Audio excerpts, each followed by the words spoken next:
এই যে দেখো সকালের ব্রেকফাস্ট হয়ে গেছে আমার। আর ব্রেকফাস্টে আমরা সবাই খেয়েছি লুচি আর আলুর তরকারি। তো আমি বানিয়েছিলাম লুচি আর আলুর তরকারি। তো সবাই মিলে এখানে ব্রেকফাস্ট করে নিয়েছি। তারপর মনে হলো যে না, একটা ভিডিও বানাই, তো আমি ভিডিওটা স্টার্ট করলাম। আর তারপর চলে গেছি দুপুরের রান্নাতে। তো দুপুরের রান্নাতে মানে আমার ভাত হয়ে গেছে, আর এখানে আমি মাছ ভাজা করছি।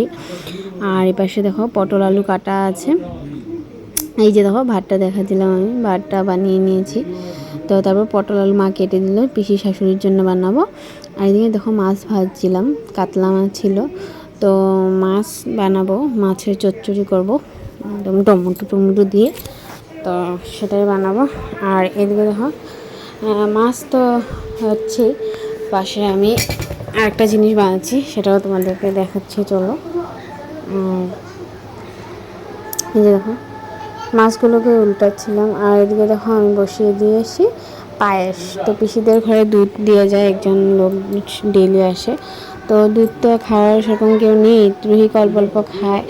আর এই যে দেখো পুরো দুধটা এমনি থাকে। তো দুধ দিয়ে এখানে একটু পায়েস বানাবো ভাবছিলাম, তো বানিয়ে দিলাম। আর এদিকে মাছগুলোকে আমি এখন উল্টাচ্ছি এক এক করে। তো মাছগুলো আমরা তো বাজারে যেতে পারি না, পিসিদের ঘরে একজন লোক এসে দিয়ে যায়। তো সেই লোককে মানে ওনার থেকে নেওয়া মাছটা। আর এদিকে দেখো মাছের মাথাটা রেখে দিয়েছি, সেটা ভাজবো। আর এদিকে মা আমাকে সবজি টবজি কেটে মশলা টশলা সব করে দিচ্ছিলো।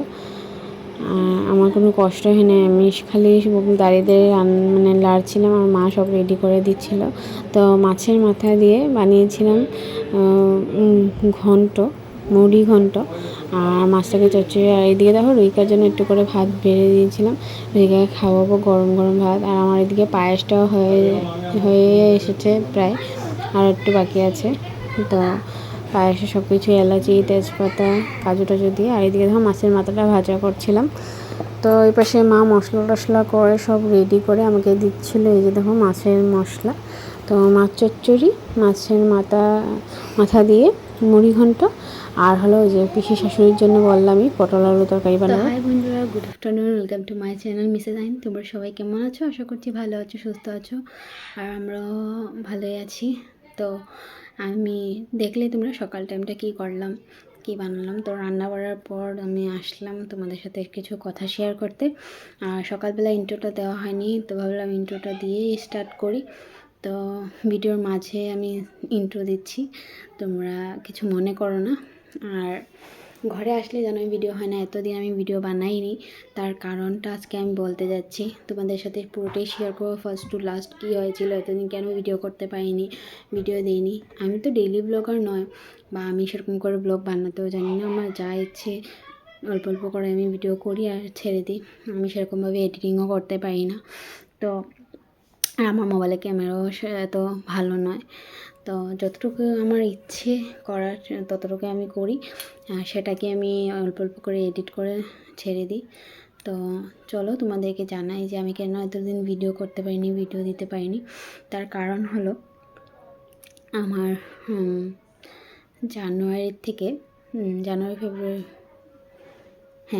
ফেব্রুয়ারি ফার্স্টের থেকে আমার একটা নতুন আমাদের জার্নি শুরু হয়েছে। সেটাও তোমাদেরকে দেখাবো কি জার্নি, তো আমি বলে দিই, কিন্তু দেখাবো আমি পরে। এখন তো আমি বর্তমান জোড়হাটে নিই, তো দেখাতে পারছি না।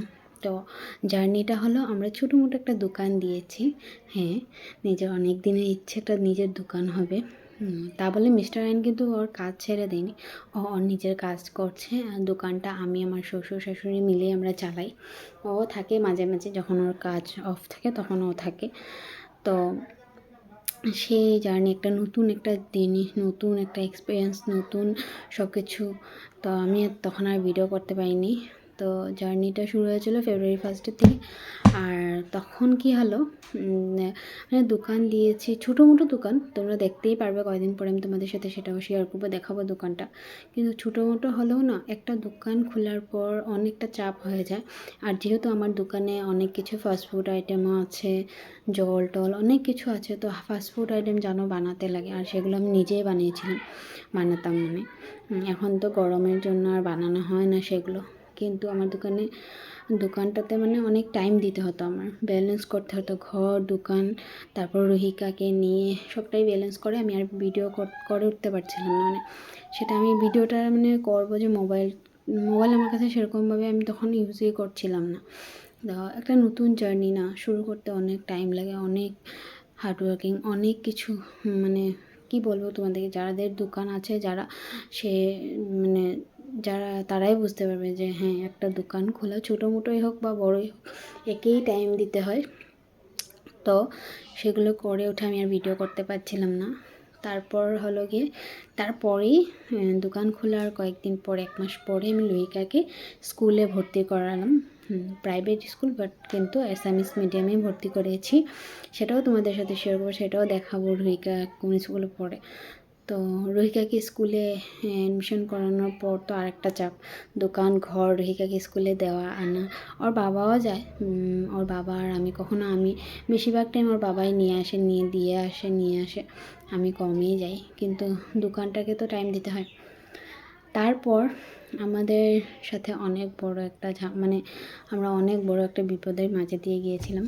সেটা হলো, দোকান খুলেছি, ভালোই চলছিল, ভালোই টাইম দিচ্ছিলাম দোকানকে, আমি আমার শাশুড়ি মিলে, বিশেষ করে আমার শাশুড়ি বেশি টাইম দিত দোকানে। তারপর মিস্টার আইন তো ছিলই। তারপর কি হলো, মার্চ এপ্রিল মেতে আমার শাশুড়ি অনেকটা অসুস্থ হয়ে পড়েন। তো অসুস্থ হয়ে পড়ার পর সেটা মানে কি হয়েছিল সেটাও তোমাদের সাথে বলছি। একদিন দুপুরবেলা ওনার হঠাৎ করে কাশি বেড়ে গেছিলো। তো কাশিটা হওয়ার পর উনি কী করলেন, ওনার বমি লাগছিল। তো বমি করার পর ওনার অনেকটা ব্লিডিং হয়, মানে বমির সাথেই ব্লিডিং হয়। তো আমি তখন না স্নান করতে যাচ্ছিলাম, তো উনি আমাকে ফট করে ডেকে বললেন, রিয়া দেখো আমার ব্লিডিং হচ্ছে। তো ব্লিডিং হচ্ছে বলার সাথে সাথে আমি দেখলাম যে হ্যাঁ, অনেকটাই ব্লিডিং হচ্ছে, অনেক রক্ত চলে গেছে। তারপর আমি কি করবো আমি বুঝে পাচ্ছিলাম না। মিস্টার আইন ঘরে ছিল না, ও কাজে ছিল। তো আমি দেখে আমি অবাক, এত ব্লিডিং কেন হচ্ছে, মানে বমির সাথে। তারপর তাড়াতাড়ি করে আমি আমার জেঠু মিলে নিয়ে গেলাম মেডিকেলে। তো সেখানে ডাক্তার দেখানোর পর আল্ট্রাসাউন্ড করানো হলো, তারপরে ওনাকে অ্যাডমিট দিয়ে দিল সঙ্গে সঙ্গে। তো মিস্টার আইনকে ফোন করলাম, ও চলে আসার পর সেদিন তো অ্যাডমিট ছিল। তারপর 4-5 দিন 5-6 দিন অ্যাডমিট ছিল মেডিকেলে। তারপর যেটা হলো, ওনার বেমারটা ধরা পড়লো অনেক কিছু করার পর, আল্ট্রাসাউন্ড, এন্ডোস্কোপি, আর জানোই মেডিকেলের মানে যোরহাট মেডিকেল কলেজ বলে নয়, সব জায়গাতেই সরকারি হাসপাতালে মানে সরকারি হসপিটালে অনেক রকমের টেস্ট করা, অনেক ব্লাড রোজ ব্লাড নিয়ে যায়। তো সেগুলো সহ্য হচ্ছিল না। তারপরে আমরা এন্ডোস্কোপিটা বাইরে করালাম। বাইরে করানোর পর ধরা পড়লো, আল্ট্রাসাউন্ডে ধরা পড়েছিল। তো ধরা পড়লো যে ওনার লিভারটা খারাপ হয়ে গেছে, মানে পুরো লিভারটাই ড্যামেজ হয়ে গেছে, ঘা হয়ে রোগগুলো ফুলে যাচ্ছে, তার জন্য ব্লিডিং হচ্ছে। তো ডক্টর মতন মানে মেডিসিন দিল, বললো যে ঘরে নিয়ে যাও, রেখে আর কোনো লাভ নেই। যদি সেটা একটু ভালো থাকতো তাহলে ওরা চেষ্টা করতো ওটাকে রিকভার করার, কিন্তু সেটা রিকভার হবে না, ওরা ডক্টরাই বলে দিল। অনেক ডক্টরের সাথে কথা বলা হলো, তারপর বললো যে ঘরে নিয়ে যাও। তো আমরা ঘরে নিয়ে আসলাম, ঘরে নিয়ে এসে ওনাকে নর্মাল খাওয়া দাওয়া, ওনাকে বললো লবণ টবণ একদম খেতে না, তো নর্মাল খাওয়া দাওয়ার উপরেই আছেন। তারপর হলো কি আবার প্রাইভেট ডাক্তার দেখানো হলো অনেক দিন পর। একটা প্রাইভেট ডাক্তার, মানে উনি বাইরের থেকে আসেন, হায়দ্রাবাদ থেকে, শুধু লিভারের ডাক্তার। তো ওই ডাক্তারকে দেখানো হলো। ডাক্তারও সেম কথা বললেন, উনিও সেম বললেন যে যতদিন বেঁচে থাকবেন ওষুধ খেতে হবে আর বেছে চলতে হবে, মানে খাওয়া দাওয়া একদম লিমিটেড খেতে হবে, বেছে খেতে হবে, আর ওষুধ কন্টিনিউ করতে হবে। তারপর গেল। তো আমি অল্প টাইমে তোমাদেরকে আমার কাহিনীটা বললাম, কেন আমি ভিডিও দিতে পারছিলাম না। তো তোমরাই বলো যে এত কিছুর মাঝে দিয়ে কি আমার ভিডিও করাটা, মানে আমাদের মতন ব্লগার যারা সবসময় ভিডিও করে না, যারা নতুন ব্লগার, যাদের কোনো এক্সপিরিয়েন্স নেই ভিডিও মানে ব্লগিংয়ের দেখে, মানে আমরা তো ডেইলি ব্লগার না, আর আমরা ব্লগ দিই কখনো কোথায় কোনো জায়গায় গেলাম বা কোনো অকেশন হলো, সেগুলোই পাঠাই, সেগুলোই তোমাদের সাথে শেয়ার করি। তো এইগুলোর মাঝে দিকে মানে ভিডিও করাটা আমাদের মতন মানুষের মানে ধারণার বাইরে। তো তার জন্য আমি এতদিন ভিডিও করতে পারছিলাম না। তো এখন যখন আমি রুহিকার স্কুল বন্ধ হয়ে গেছিলো, সামার ভ্যাকেশনের বন্ধ, তো ভাবলাম যে ঘর থেকে ঘুরে আসি। তো ঘরে কিন্তু শাশুড়িকে একলা রেখে আসিনি, আমার ননাস আছে। তো ননাস বললো যাও ঘুরে আসো, আর আমিও ননাসকে ডাকলাম, ফোন করে দিদিকে বললাম যে তুমি এসে থাকো, আমি কয়েকদিনের জন্য ঘরে যাই, এতদিন ধরে ঘরে আসি না। তো সেই ঘরে আসলাম, আর তখন ইচ্ছে করলো যে না, অনেক দিন পর আমি একটু ফ্রি হয়েছি, তো আমি একটু ভিডিও তোমাদের সাথে শেয়ার করি যে এতদিন কেন ভিডিও দিচ্ছিলাম না, বা কী হলো, কী বৃত্তান্ত। তো আজকে ভাবলাম, আজকে ঘরে কেউ নেই, মানে আমি তো পিসির ঘরে এসেছি, তো পিসিদের ঘরে আজকে কেউ নেই, রুহিকাও শুয়ে আছে, মা ওরাও শুয়ে আছে। তো আমি ভাবলাম যে না, ঘরটা একদম ফাঁকা, তো ভিডিও, আর এইসব কথা না একদম হাল্লা চিল্লার মাঝে বলা যায় না। তো একদম নিরায়ে একটা রুমে এসে আমি তোমাদের সাথে কথাগুলো শেয়ার করলাম।